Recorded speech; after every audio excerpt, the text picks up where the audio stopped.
di Lailatul Qadar itu sejak maghrib sampai besok subuh. Itu terjadi Lailatul Qadar. Lah peristiwa ini diriwayatkan oleh Sayyidina Abdullah bin Abbas.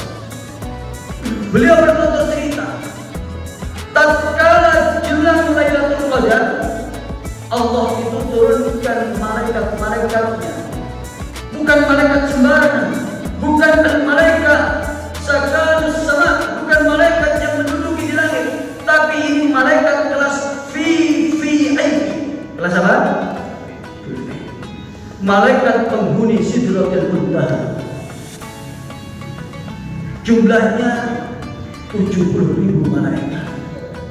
Yang sesuai Allah firmankan, tanazzalul malaikatu waruhu fiha. Dan malaikat ini bersama roh, mau roh.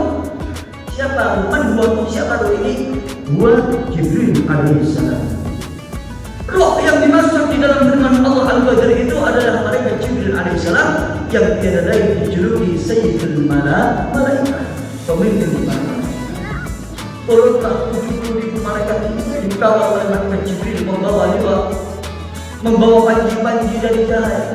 Panji-panji malaikat Jibril lebih besar lagi. Kemudian ketika sampai di dunia, sang komandan ini, sang malaikat Jibril ini memberikan aba-aba. Pasukan 70.000 malaikat itu dibagi 4. Berarti satu kloter 17.500. 17.500 diperintah oleh malaikat Jibril standby di Ka'bah Al-Musyaffah. Kemudian kloter kedua 17.500 disuruh standby di kubur Nabi Muhammad SAW di Madinatul Munawwarah. Kemudian 17.500 yang ketiga diperintah standby di Bukit Kursinah, yang dimana di sana dimakamkan Nabi Muhammad SAW.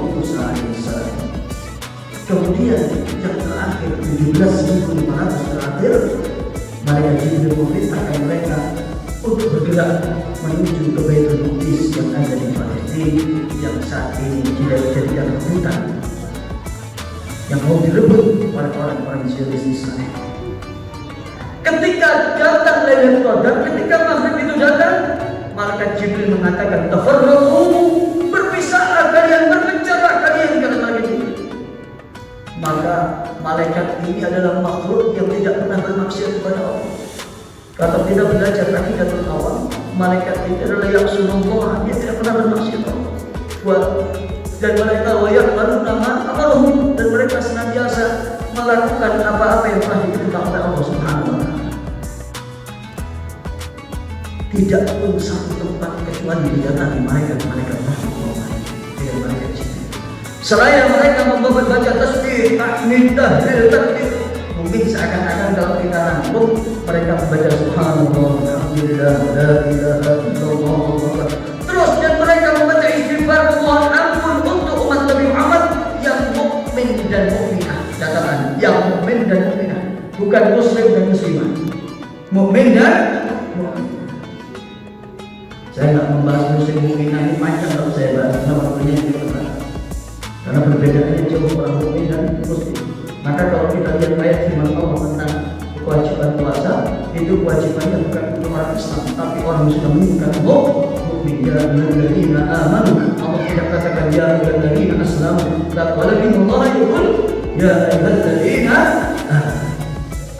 Makanya kita nggak usah heran kalau ada siang hari ngaku Islam dan Quran sedang sebelum, karena masih belum mencapai derajat mukmin. Kalau orang mukmin nggak akan mungkin melakukan. Ketika disuruh berpisah ini, semua disebutkan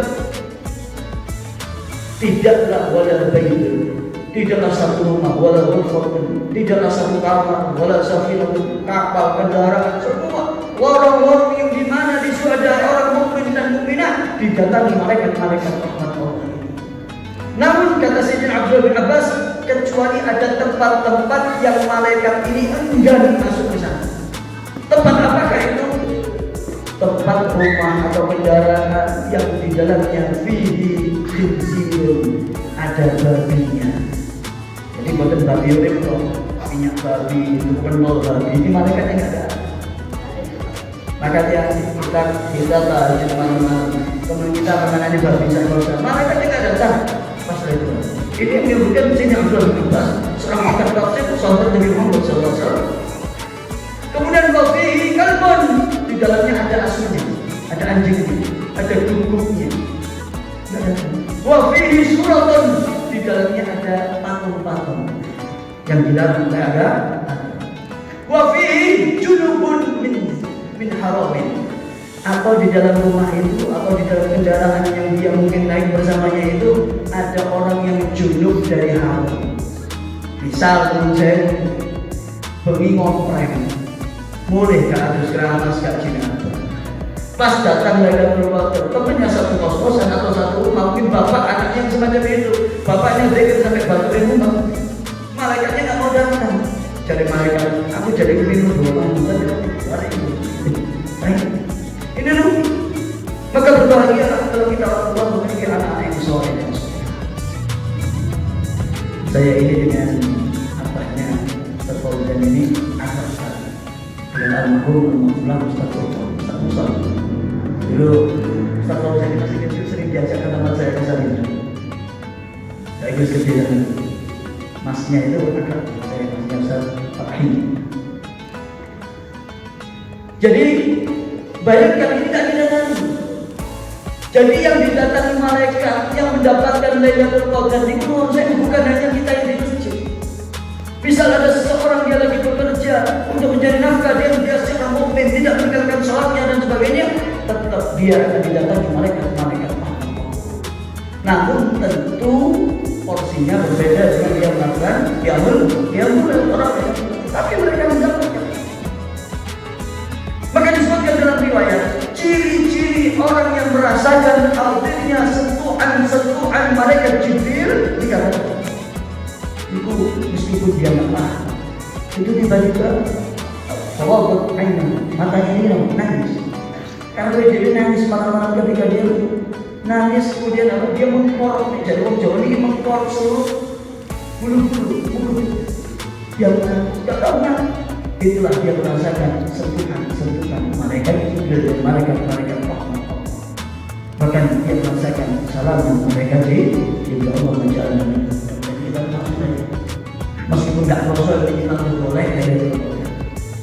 Makanya para awliya itu seperti di dalam kitab Syarafatul Mu'in itu dijelaskan orang-orang mereka sampai mengatakan termasuk Imam Ibnu Hasan Asy'ari.